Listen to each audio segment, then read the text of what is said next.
Hello and welcome to the Mayor Show. I'm Burlington Mayor Emma Mulvaney-Stanek, and we have the show periodically to talk about what's happening in the Queen City of Vermont, being Burlington, of course. And today I have two guests with me. I have our Chief of Police, Sean Burke, and our County of Chittenden County State's Attorney. That's an awkward way to introduce it, but I always want to emphasize it's for the entire county. Yeah. Our State's Attorney, Sarah George. We've been talking a lot for months, not just in the last couple of weeks, obviously around community safety and all the working pieces that relate to creating safe and responsive community safety system that needs to be comprehensive and have all partners really working together to really advance fundamentally a safe community for everybody. And so with both of my colleagues here today, we really want to dive into what our accountability system is doing, how we're innovating and thinking about a system that functions, that's responsive, that offers fair accountability, but also gets to the root causes of why there's harm in our community and how we not only repair that, but work in a more preventive way upstream, if you will, to disrupt the harm that some people do cause in our community. So as we get into it, there's plenty to talk about, and both of these two I really consider content experts in this world of how our accountability system and legal system really work. So to really begin, I thought we would talk a little bit about the challenges that Chittenden County and specifically Burlington are facing. And I want to ask both of you, and we'll start first with our State's Attorney, what are we doing right now to address the complex challenges that are facing the city of Burlington? Where are we seeing results, and what else do we need? And I can come back to any of those because that's a 4-hour question that I just laid out for you. But maybe we can start first with what are we doing right now to address these challenges, and then we can come back to kind of the results we're starting to see. Sure. So thank you for having me. I think that, as has been outlined certainly by Chief Burke and others, a significant number of the folks in our community that are committing the most crimes are really complex individuals with a lot of needs, housing needs, mental health needs, substance use needs.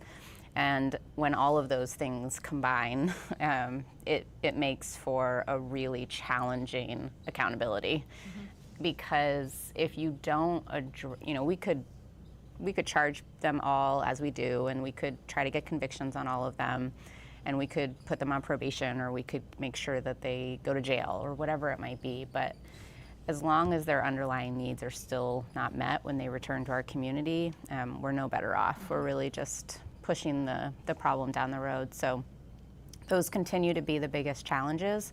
They continue to be the biggest needs. Housing, I think, first and foremost, and then long-term and really long-term residential treatment and good step-down programs, mm-hmm. I think, are things that we're missing more than anything else. We have, a couple of residential programs, but they're 14 days long, and there really isn't a lot of great transition back to, a safe and stable and affordable living situation that can help those folks stay in recovery if that's what they're doing. So that, I think, is the challenge that we're currently facing, is trying to charge people with the offenses that they're committing, but while they're waiting for trial, constantly trying to engage them in the services that they desperately need. Mm-hmm. Do you want to talk a little bit, and I'm going to call you Sarah, if that's okay Please. with you. I will call you Chief, because it's kind of like, when you run it, I grew up in Vermont, and when I run into teachers that I once had, I can never call them by their first name. So, or I can do State's Attorney. No, you can call me Sarah, please. Yeah, and you can call me Emma back. How about that? We'll okay, just, great. But what I was going to ask you in terms of one of the things that started last fall with partnership with the state, of course, was at the time it was called the Accountability Court. Yep. You kept it going after those particular resources were moved on. I think to Rutland County was the next place that the governor decided to move this temporary docket. Maybe you can explain a little bit about what that was initially, and then how you've evolved it into now what's called the support court. Yeah. So during COVID, the courthouse was closed for 2.5 years, from March of 2020 to September of 2022. And by closed, I mean, we were certainly working, we were still there, we were still having court, but we were not allowed to have any trials because of the challenges with social distancing. So for 2.5 years, we were charging cases as they came in, but we were not able to really resolve them.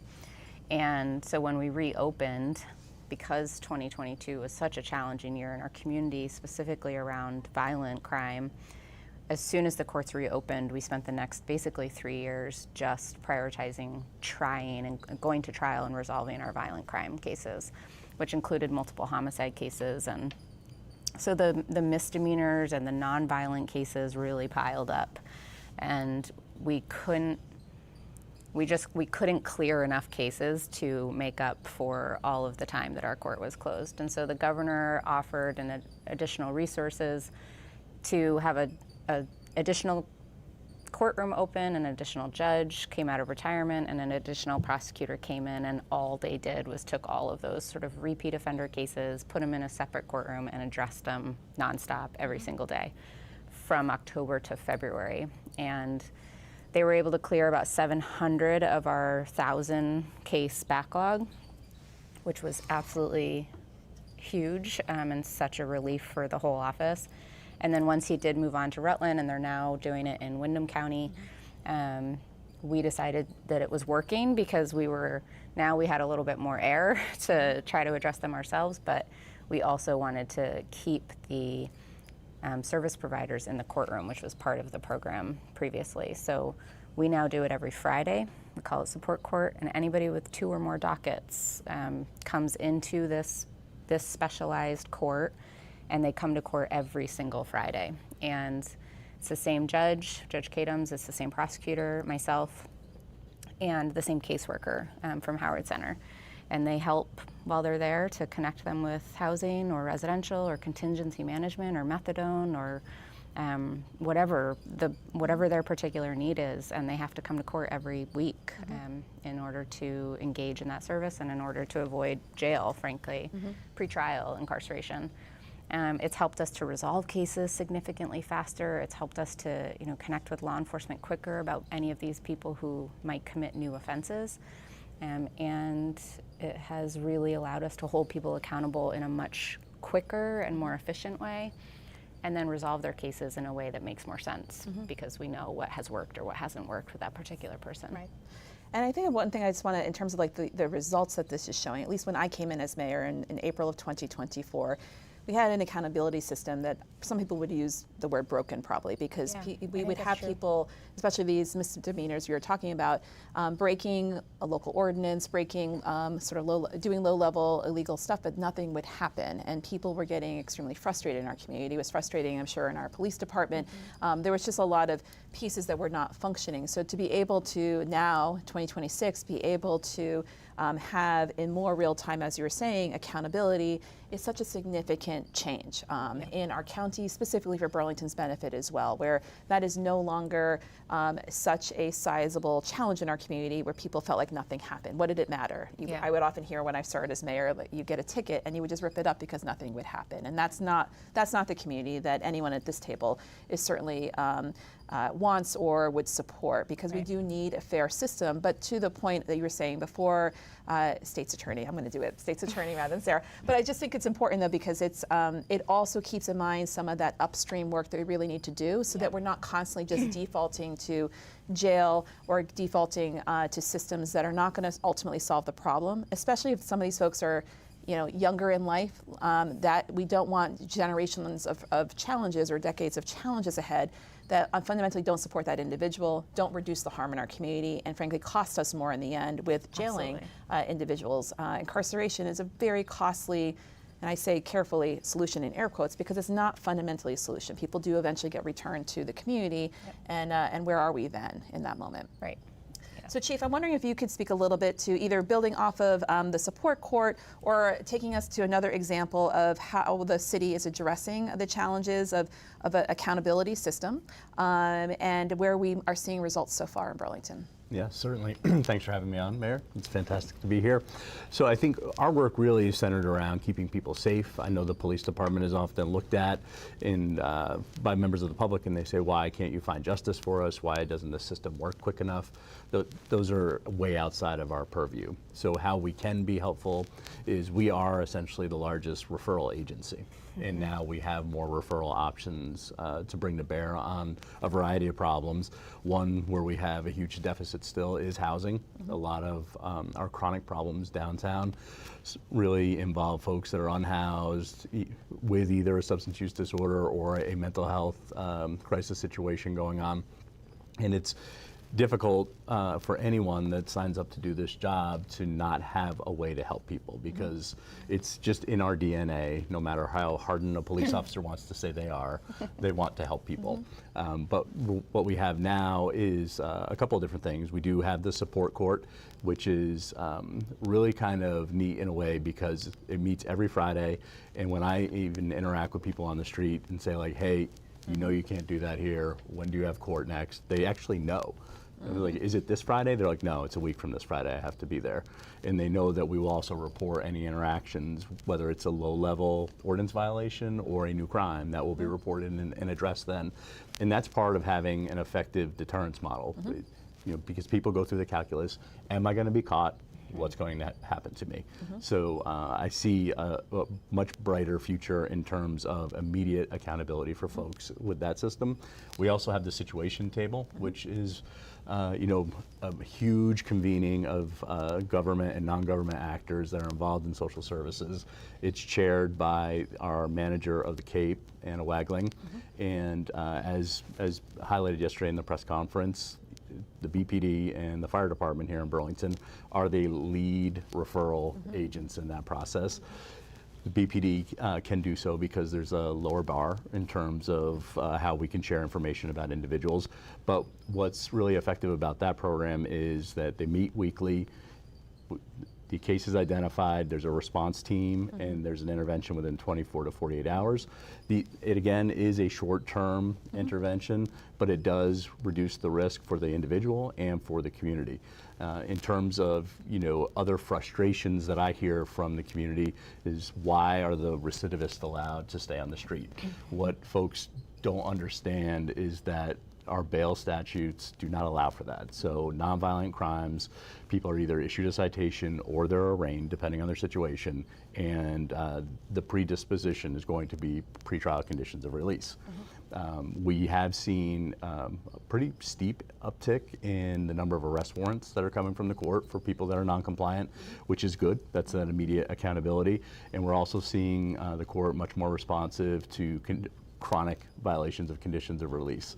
So again, this work takes time, and I feel as though that the community is fatigued and frustrated, but we do see a little greater efficacy in our work currently.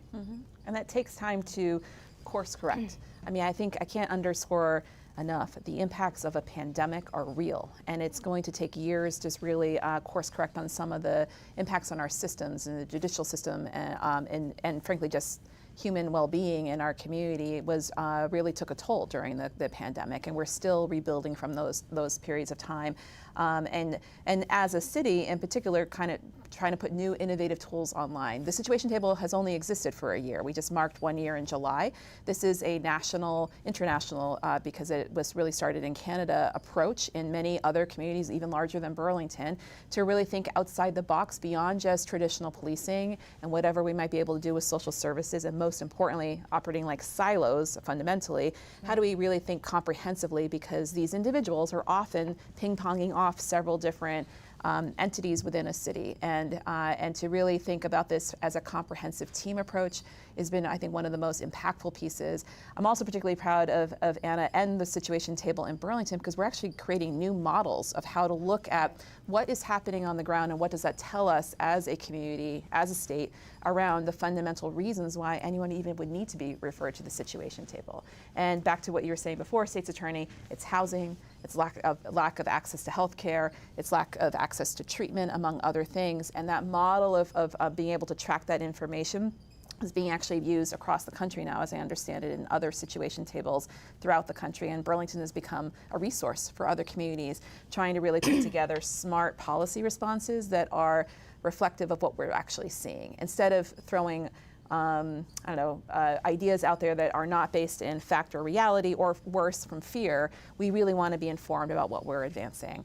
You know, I'm going to sing your praises, Chief, one more time about, or maybe multiple times in this conversation, who knows. We only have 30 minutes, though. But in terms of how we've been addressing challenges, when you started last year as our interim chief, and after you assessed things over a couple of months, you also, given our limited resources, for which we are rebuilding and recruiting to fill not only police officers, but CSO positions, which are community safety officer positions, non-sworn officers, you really put in place a redeployment strategy that I think was both not only impactful but frankly smart. We are not built of unlimited resources.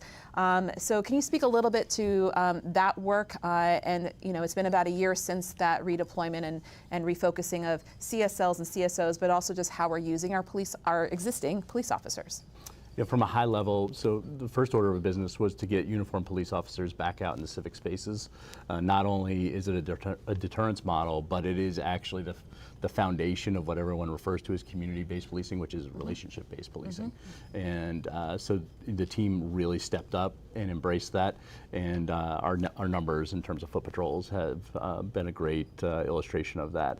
Additionally, we had new resources brought online, expanded street outreach team, and our community support liaisons. But they had yet to be moved into kind of a front-leaning position with the organization. And for years in policing, we have complained that we're not tooled to do this. There should be some type of social worker or a clinician, or this should be someone else's job. Well, this was the opportunity to identify some incident categories, depending on the danger acuity of what is reported, to use a social service worker in lieu of a police officer to respond. Now, we have just under a year of data thus far. So we put this practice in place in September of 2025. It'll be interesting to look back and to see how many primary responses have been done by street outreach in our CSLs, but I do know that we've improved efficiency there, and that group of individuals are also very proactive. When they hear something on the radio or they see something in our records management system that's pending, they're like, nope, this is a person that I can work with, I'm going to take this work on. And it's just kind of a model where we're getting the right resource to the challenge in the moment. And then anytime that danger acuity is reported or a little unknown, we just do a co-response. And typically a police officer can be there for maybe a third less of the time, 2/3 less of the time, and turn that right over to a social service provider. And what's unique here in Burlington is our community is small. Typically the people that our CSLs or street outreach are working with, they're longstanding clients, they've drifted away from some type of treatment plan, they need to be reoriented or have an immediate need met, and it can quell whatever the problem was that drew the attention to call the police. Yep. And I will also say, since I'm such a seasoned mayor now, being here for 2.5, that's a joke, 2.5 years, but if in mayor years, that's like 250 years. But what I saw when I first walked in is the community was pretty confused about, we had this thing called, even I was frankly confused. What is a CSO? What is a CSL? What do officers do? Who do I call? I don't even know. And so we've done a lot of baseline education to the community, but I know I can see even internally a real better integration amongst the professionals working alongside each other within the BPD under your leadership here. So officers now better understand how a CSL can help on the scene. And I think it just creates a more effective use of government. We really want our government being able to be responsive, and it's really living into that commitment we've made as a community to have a responsive community safety system that's using everyone to their best skill and expertise, right? That. Yeah.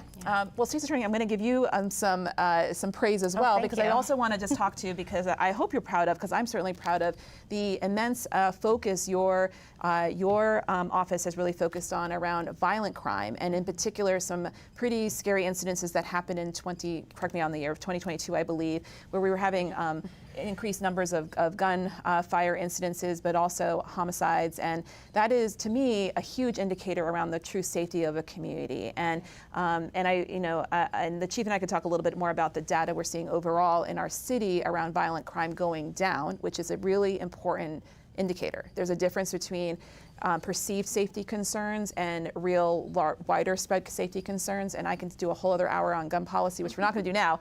But in terms of the response sides, again, the accountability system and legal system, can you speak a little bit to the hard and really impactful work you've all been doing on these homicide and gun incident cases?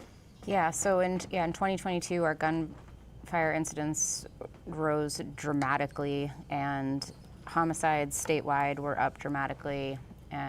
And again, our courts were closed, so it was a really terrible, both of those things together was really a terrible thing to try to deal with in the courtroom. So we spent, from 2023 till today, we've resolved over 25 homicide-related cases.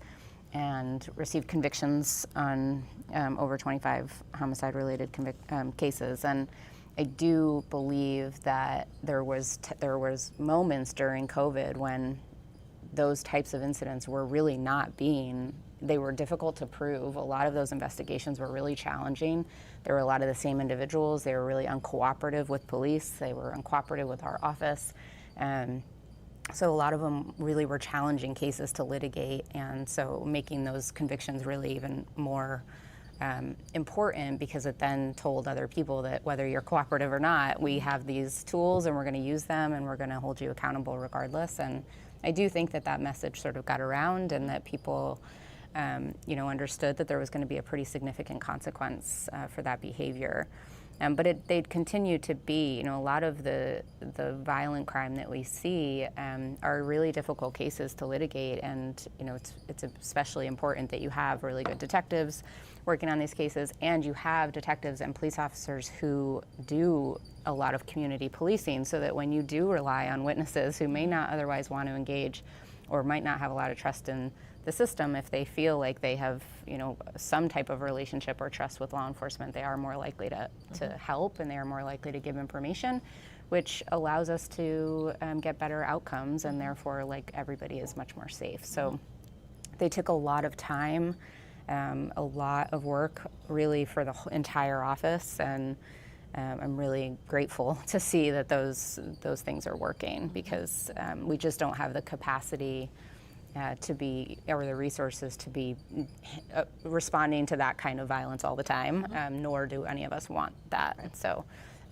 it makes it especially good to have resolved all of those. Well, truly, thank you and your team on behalf of not only Burlington, but the county and even the state, because it has sent such a strong message that there is accountability, especially on these most egregious crimes related to violence and guns, because again, the fundamental safety issues are so much higher in those scenarios than they are with the more lower level nonviolent incidences that we're also working on, of course, but that really need our attention. But when we were focused so heavily on all of those, it does make it far less possible to focus on the lower level crimes, which do also have a great impact on the community, and again, their sort of perceived sense of safety in the community. So it's the more that we can bring those other things down, we can start, like we are now, to just address all of it in a more meaningful way, which we really were not able to do for quite some time. Right. And one piece that I think people have heard me say this many times, we don't have a county government system that actually holds a lot of sort of the apparatuses that many other states do, where there's a county level piece around healthcare, be it mental health or substance use or whatnot. So it's often a municipality and the state in terms of resourcing and being limited as such. And I think one of the things that is very clear in our court system is a real need for the state to seriously look at data and evidence in terms of informing where we really send our resources in the future. Yeah. And I hope that again, what was used to be called accountability court and now support court can really show that is just as a fundamentally a need for fundamental resourcing as these bigger violations of law. And we need a court system that actually can function, that has adequate staff and resources, has victim advocates resources as well, so that we really can have a court system that works. Because I think people can default to assumptions when they don't feel like there is accountability happening, because a case takes a long time to go to trial or go even get a basic hearing. And so this is where better and stronger partnership and I think strategic investment by the state could really help a county like Chittenden County and a city like Burlington. Yep, let's talk a little bit about drugs.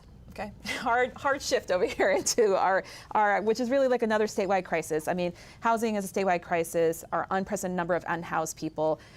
Substance use, though, is a piece that kind of underpins a few of these combinations. It's like concentric circles at times, with also mental health challenges and crises.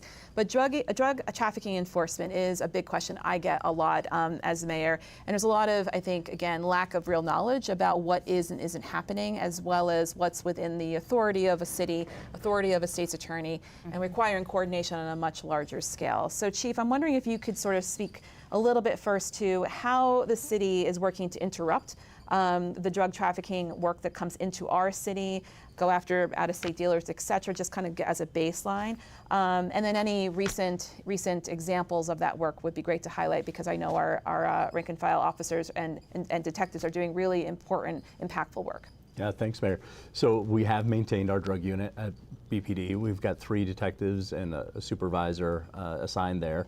And where we really want them focused are mid to upper level traffickers. And why we want to do that is these are the folks that are profiting on those that are actually in substance use disorder and in the community. So our team works both with Sarah's office and often with our federal partners, and make cases usually through a series of controlled purchases. And it's work that takes quite a bit of time when you think about the controls and how inefficient the drug traffickers actually operate, and in the frequency in which they're in town. So typically our drug traffickers are from either southern New England or New York City, and they come and go. They're a little sophisticated in the sense that they can use a single phone number and a street name, and each time you meet with a person, it's someone different, or now a social media profile, and each time it's someone different. So it takes a lot of time to kind of parse through and collect all of the digital evidence that's available in these cases, and then actually apprehend them when they're within the jurisdiction. A recent example of this work was a trafficking organization that was selling drugs in downtown, and it was through a social media profile. Over a series of months, the investigators worked this case and then identified that the drug traffickers were in fact in Chittenden County. They were in South Burlington at a housing situation on Williston Road. So that requires court process. Detectives have to apply for multiple search warrants, which again takes plenty of time, and then orchestrate an enforcement operation, which they did. They did so and successfully and safely arrested 2 suspects in that case. That is really a boilerplate of how most of these cases go. What we hear from the public on the patrol side or on the uniform side of the house is, I just saw a drug deal. Why can't you do something with it? So oftentimes it's a perception. It may or may not have been a actual drug transaction. Sometimes it's any number of things that people are exchanging in public, and we respond to those, but we also have to then work within the confines of the law and the Constitution. So we don't have the authority to blanket search people or their things on the street because someone's called in what they believe to be a drug transaction on the street, and there's frustration around that, kind of pinned with drug consumption in public places. And I will say that we get more complaints about marijuana use in public places, which has been detrimental. I'm not here to debate whether or not marijuana should be legal or not, but it's just like alcohol. You can't use it, you can't consume it in a public space. So we get a lot of complaints about that, and then obviously a lot of complaints about public needle use. So again, we respond to those. There is an evidentiary challenge, though, with someone using drugs, whether they are smoking something like crack cocaine or injecting something like fentanyl in public. Typically, by the time the officer gets there, the actual evidence is gone. So it's been ingested, and there is not an opportunity to make arrests in those cases. We do make referrals, obviously, to social services in those cases, but that is frustrating for the public to try to understand. I know that we take it for granted because we understand the system, but it's an area where I can appreciate the community's frustration there, but I know that we've got our investigative apparatus in the right spot and aimed at those that are profiting on the drug consumption market here in Burlington, because not only are they involved in selling illicit narcotics, we see a lot of firearms trafficking and a lot of sex trafficking associated with the drug trafficking, in terms of how do people pay for the drugs that they intend to purchase. Right. So there's a lot going on, especially in a rural state, and I will at least say from my vantage point, a state with pretty loose gun laws that get the guns mixed up into this drug trafficking mix, where guns might be be more restrictive in terms of getting your hands on in a state like Massachusetts, et cetera. So there's complications beyond the city of Burlington that really make the layers of drug trafficking complicated. And we really want to underscore are being as strategic as we possibly can to really interrupt at the right level of where the trafficking is happening within the existing resources that we have as a city. But it points to a much larger and very needed statewide conversation, and probably, among other rural states like West Virginia, also is gripped with the opioid crisis and the impacts on the unraveling impacts it has on families and individuals, of course, who are the real victims in all of this, right? But where we need to think beyond a city, what we can be doing beyond this for accountability and true interruption of these interstate drug trafficking issues. I do want to say one way that people should be reminded, we do have a drug tip line. It is an important piece to remind people, and as someone who's lived in the Old North End for 20 years, we've had a lot of this activity for at least all the 20 years I've lived in the Old North End. That information is helpful for this detective team that we talked about in terms of establishing patterns, interrupting on a hyper-local level. We've had some significant busts since I've been mayor, including on parts of the Old North End in particular, that have been helpful because neighbors are helping with that additional information. Every time you call in, and I won't know that number. Do you have it off the top of your head? You were like dreading me asking you that question. It's on our BPD website. It's on the community safety guide that you can find on the city website. You do? All right, great. Why don't you give it, Burke? And we have it. 802-540-2420. All right, excellent. That is important because we listen to every one of those messages by a detective, and if you want to call back, we do call back when we, I believe, as well in that system because we want it to work. So we're almost out of time, but State's Attorney George, I want to just give you a moment on the drug trafficking piece because it also obviously involves the needed partnership of your office, of how both what we're doing right now and how your work helps to interrupt these cycles that are pretty frustrating. Yeah, I first want to just acknowledge that I get the same question that the chief was just talking about of like, why aren't you doing more with people using drugs? And I just saw a drug sale, like, why aren't you prosecuting it? So I just want to highlight that, like, I also hear that frustration, and I want to just echo that it is just not that simple, and that, investigating a case like that is complicated and difficult. And then certainly if we could possibly get something like that, beyond a reasonable doubt burden is just nearly impossible for us. And we know that that actually isn't going to solve the problem, right? We need to get individuals into treatment so that the people taking advantage of them are no longer necessary. That's obviously the best case scenario. Mm-hmm. We work really closely with law enforcement agencies to get them whatever warrants they might need to make sure that they have the tools that they need in order to investigate the cases. But really, once individuals like that are charged, we work closely with our federal partners to decide who sort of has the best resources in that moment to take those cases, and whether the feds have decided to adopt the case and take it over, or whether we keep it. And each of those cases is a little different. Really, it depends on. We would give any of them to our federal partners that we could, just because they have multi-state jurisdiction. Those cases can be really complicated, and they have really the expertise to take them on. But when they don't, we certainly are happy to do that. And the two that Chief Burke was just referring to have stayed in our office. Our federal partners are not taking those cases, so we'll work really tirelessly to try to get convictions on those cases. Once you have a conviction and a sentence imposed, you might have a little bit more.